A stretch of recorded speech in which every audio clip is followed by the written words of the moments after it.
नाज़रीन, हैदराबाद में नवाब शाह जी बुघिया बिरादरी तरफा बासरन जी ज़ियादतन खिलाफ एहतजाज कया वियो आहे। ॾिसूं था मुदस्सिर अब्बास जी रिपोर्ट। नाज़रीन, अॼु हैदराबाद में नवाब शाह जे ॻोठ अर्ज़ मोहम्मद लिगारी जी बुघिया बिरादरी बासरन जी ज़ियादतुनि खिलाफ प्रेस क्लब अॻियां एहतजाज कयो आहे।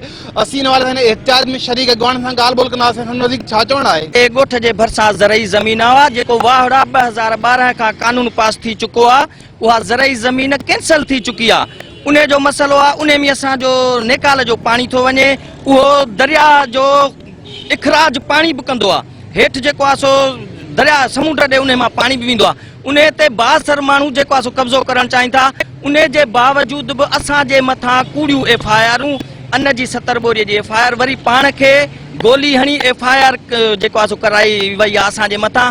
असां ज़ुल्म खां तंग थी हिते जेको आहे सो हैदराबाद प्रेस क्लब ते आया आहियूं। असांखे हक़ खपे, असांखे इंसाफ़ खपे। सर, इहो मसलो आहे जो असांजे ॻोठ जे पोयां सरकारी ज़मीन आहे जेको वाहड़ सॾिबो आहे सिंधीअ में।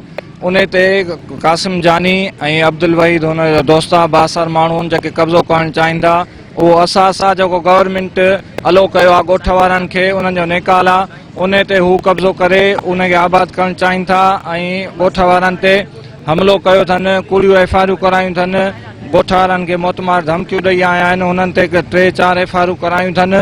वरी ॻोठ वारा ग़रीब पंहिंजे हक़ लाइ प्रेस करण लाइ अचनि पिया हैदराबाद, त हुननि ते सैदाबाद टूल प्लाज़ा ते हमिलो कयो वियो आहे। उन्हनि सां उते हिननि मुक़ाबिलो कयो आहे। वरी उन जी बि FIR जी कोशिशि कई वई आहे हिननि ग़रीबनि सां। असां SP शहीद बेनज़ीराबाद खे इहा ई गुज़ारिश था कयूं त फिलफोर जल्द अज़ जल्द हिन वाक़े जी इंक्वायरी करे असुल हक़ीक़तुनि खे साम्हूं आंदो वञे। असां ते हमिलो वॾो थियो आहे।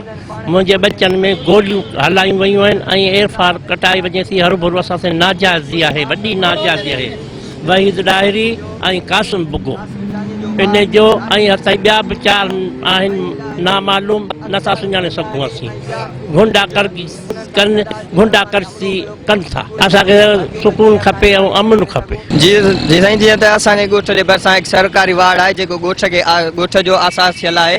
उन ते कुझु बासर माण्हू जिन में वहीद डायरी, कासिम जानी, उहे पंहिंजे दादागिरी करे उन वार्ड ते कब्ज़ो करणु पिया चाहिनि।